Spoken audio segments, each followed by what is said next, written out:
So hey guys, I'm back with another video. So tonight's video is yet again another Chioma Chats video podcast edition. So by the title, we're going to be doing part 6 to Unpopular Opinions About Your Faves. This is a series where I just take like 10 random influencers, celebrities, or just well-known people that I guess people have a guilty pleasure that they like, or maybe they actually do have a great reputation, and I just give some unpopular opinions about all of these people. If you guys like this series, I will bring more content with this because I enjoy doing these videos. So without further ado, let's get right into this video. So my first unpopular opinion is Blueface is benefiting from light skin privilege. This man literally has one hit song to this day, but for whatever reason, it's still relevant enough to be talked about on the blogs. I think the song Tatiana was actually cool. It was catchy. People made fun of him for being offbeat. However, it was still a hit song when it came out. How is it though? He has never had a single follow-up song afterwards with the same or at least close to the same amount of buzz, and he is still buzzing. Like, I don't get that. I know the Blue Girls Club thing that he did had people talking because it was on OnlyFans and it was kind of like Bad Girls Club and people were interested, but I don't think the majority of music listeners or just people who are into urban pop culture cared that much or tuned in that much for it. So I'm still trying to figure out, how is Blueface still relevant? I think there are certain men that can benefit from physical privileges, light skin privileges, as well as attractability privilege. Personally, I don't think Blueface is all that cute, but I don't think he's ugly either, but I can see what girls see in him, so that might be one of those things that keeps him relevant. He's definitely benefiting from light skin privilege, attractiveness privilege, and even height privilege. I mean, he's like 6'5", and I guess the ladies like it. However, on the music tip, he's been very irrelevant to me, so I think he's only still in people's faces because of the blogs and because of the privileges that he has for how he looks. My next unpopular opinion is Natalie Nunn is only relevant because most of the bad girls from the original Bad Girls Club series are just as desperate as Natalie Nunn is herself. I did watch Baddies ATL on Zeus Network. It was so trash that I wanted to do a review, but I would have just really had nothing positive to say, and I really couldn't even follow the storyline to even tell y'all what it was about. I have been tempted to watch the new Bad Girls Club or the new Baddies show. I just haven't gotten around to it, but I will catch up. But from watching the Baddies ATL show, as well as keeping up with all of the drama from everybody else, because I do follow all the Bad Girls Club T pages, it just seems that all of them were dumb enough to be manipulated by Natalie Nunn because they were also clout chasing her. I do not like Natalie Nunn at all.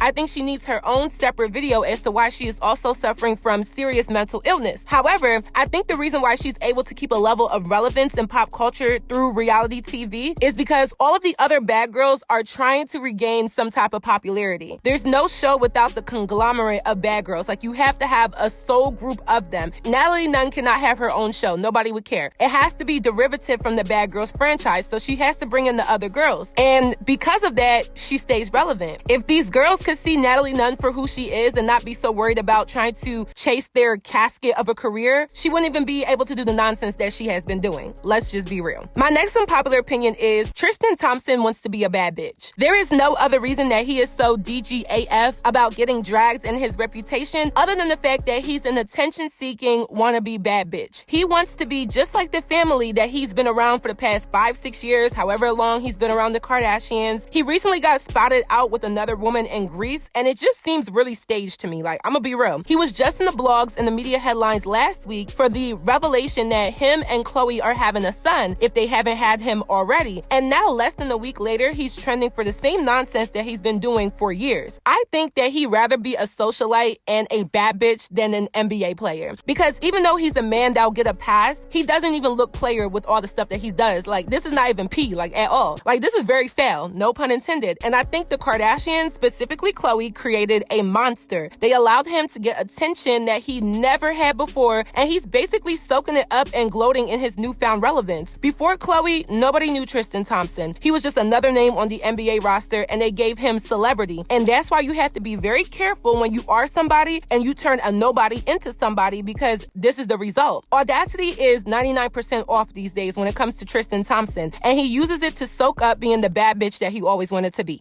My next unpopular opinion is Glorilla is being used to push the agenda that Black women are ratchet, illiterate, irresponsible, uneducated, and basically all of the negative stereotypes that comes with being a Black woman. I see so many people praising her, and I'm not even mad at her. I do like the song FNF. I especially like the beat. I'm even thinking about doing my own remix. Let me know if y'all want that. And people want to say that this imagery needs to be showed because it's authentic. However, I do think that ratchet Black women are a thing and do deserve some type of representation, but literally society picks and chooses who they allow this imagery to be carried out by. It's funny how we already have the City Girls, which is basically an extension of Glorilla, and people hyped it up, but also people call it out, but she's getting so much praise right now. And I know that at the beginning of someone's career, it's always praise, it's always rainbows, it's always cupcakes until it's not. So we'll see what happens. But I do think that she's being used to push this agenda even further, and we're all eating it up and praising it. And it's really just gonna backfire on Black women as a collective. Like, I'm just being real. I think right now, her and her friend Glossop that just got signed to QC are really buzzing. So there's a lot of relevance and popularity around their name and their movement. But in all honesty, I just don't see the longevity in it because that imagery has already been made mainstream. I'm not gonna hate on her. Get your money, sis. However, I just really don't see the longevity in this. And I think that these labels know what's popping. All of these labels want like a City Girls act a part of their crew. And that's exactly what's happening with them. I really hope that they don't get effed over because that would really suck for them. My next unpopular opinion is Philly Goats literally brought back the house sound, or as we call it in Philly/Baltimore/Jersey, brought back the club music sound. And now everyone is trying to make it seem like Beyonce and Drake created this new genre of music that has been around for at least 20 years. The song Shake That by Philly Goats and Too Rare was really popularized on TikTok, as well as the New York drill music wave and how New York artists have been sampling that sound. And I don't like how people are giving Beyonce and Drake this praise as if they did something so innovative. Like, no.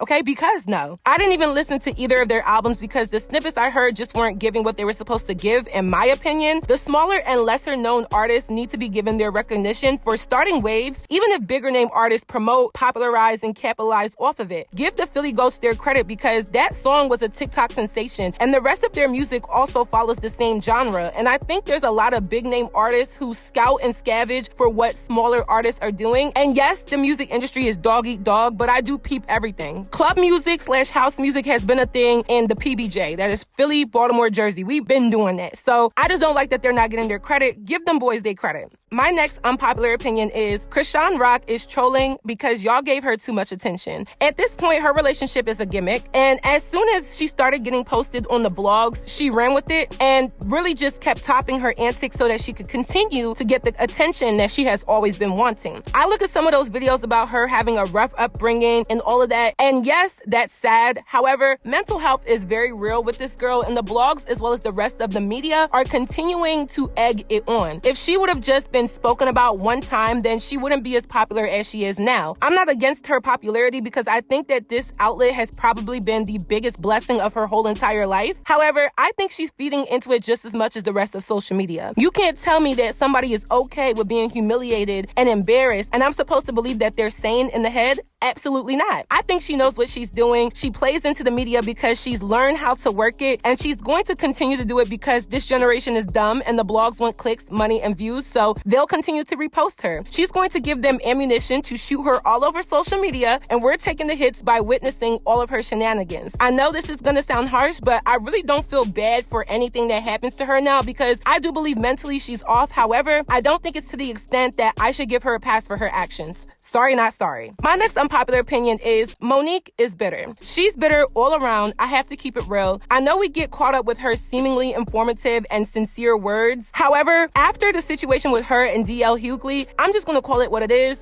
It's bitterness. I do agree that Monique has been met with unfairness, discrimination, and just business discrepancy throughout her entire career. But she literally came into this a walking stereotype. I remember watching Monique in movies and shows as a kid, and the character that she was known to play doesn't deviate too far from who I think she is in real life. I think because she's older and seems wiser, we like to listen to her. But I can't look past the fact that in her most recent beef, she took a lot of low blows and insinuated a lot of untrue things. There's just always something a little bit off with her outfit. outrage. I think it's bitterness because she was successfully blackballed at one point and she's been given the opportunity to redeem herself and basically blew it trying to be messy, funny, and pretty much egregious. She might be swimming in the pond of bitter water because it's always something, and I just have not seen her in a really positive light in a very long time. I don't think that's only on the industry. Part of that has to be on her as well. My next unpopular opinion is Naomi Campbell versus Tyra Banks beef to me seems a little bit off. I want to do a full video on this, but from my initial research, I don't think that Naomi Campbell is the full culprit in the Tyra versus Naomi 90s supermodel beef. I think both parties played a role in a lot of the back and forth, and I also think that there were outside factors that contributed to the nonsense. After looking back at Tyra's actions on her show America's Next Top Model and even on her talk show, I just have to question a lot of her plight and her detest for Naomi because Tyra has been very nutty. Like, let's be real. I'm not saying that Naomi has never shaded her or talked down on her or anything like that, but I do feel as though both women had outside factors that were creating the beef that erupted between them. I've been looking to do a video on this, so yes, I have more to add to do in a separate video. However, I don't think Naomi Campbell is completely at fault for the way how Tyra has spun the narrative all these years. My next unpopular opinion is Jennifer Lopez never really gave anything. I'm sorry, I know she's supposed to be this iconic figure in pop and in the film industry. However, I just feel as though she was only gassed up because of her look. Beautiful woman, great dancer, but when it comes to singing and then just everything else, I'm gonna give it a no, okay? Like, because no. I think J-Lo literally got off by having the right look at the right time and around the right people, which is not something I can really be mad about because if I had an opportunity like that, I'm gonna take it. However, she has this long career and people act as if she's this icon and I just don't see it. Once I got older and realized that she never sang any of the songs that she has reaped the benefits from, I just lost interest. She's a Latina woman who got to swim through the black spaces and also swim out of them to her benefit, and society is really at fault for that. I think there's some underlying ego/diva tendencies with J-Lo that are kind of evident now that we're all older, so I'm just not necessarily a fan, but I do think she is a great dancer. J-Lo gets passes for things that black women would get dragged for without question, and I don't think her talent matches the credit that she's been given over the years, and that just doesn't sit well with me. I'm glad that this generation, as messy, dumb, and kind of soft that we can be, does have the power to call out things that were normalized when we were kids or even before we were born and be honest about them now that we are adults. J-Lo was one of those celebrities who basically faked it to make it and then got praises for songs that she did not sing, awards that she did not deserve, and trends that she did not set. My last and final unpopular opinion is Iggy Azalea tried to reap the benefits of being associated with black culture until it backfired on her. Iggy Azalea could have had a decent career in hip-hop, being that she was this white girl from Australia and she was different. She had a different appeal to such an urban market, but she decided to do what a lot of these non-black women do, and that is permanently associate themselves with the most negative parts of black culture. Iggy Azalea gets clowned these days, and that's crazy because she got so much hype when she first came out. Her 2014 song Fancy was like the biggest song that year. I remember that song in high school, how she made the video an ode to the movie Clueless, and just her initial debut. She was signed to Grand Hustle, which was under the rapper T.I., and she got a lot of recognition being that she was a white girl in hip-hop. We hadn't seen that in a long time, and still to this day we low-key haven't. There were people who tried but didn't really stick. Who remembers Krayshawn? She had that really hot song Gucci Gucci back in 2011, but it didn't really stick. But Iggy Azalea had such a prominent rollout when her career first started that the fact that she gets clowned now, she fell into the most negative stereotypes within black culture and thought that she was exempt because she is white. She tried to be one of those known white girls who dates a rapper, and the rapper played her just like he would any other girl. She thought that she was exempt from certain behavior because of her look, and it didn't work out for her. And now her career has subsequently suffered because of that. She damn near was Khloe Kardashian before Khloe Kardashian. And then she went off the other day because people were insinuating that she's with Tory Lanez now, but I follow those blog pages that are private and have really exclusive tea, and it seems that she's still dating him to this day. I didn't understand why she was so defensive because I don't really see anything wrong with dating Tory Lanez when you're Iggy Azalea. Reap the benefits because the man is up and stuck. However, Iggy,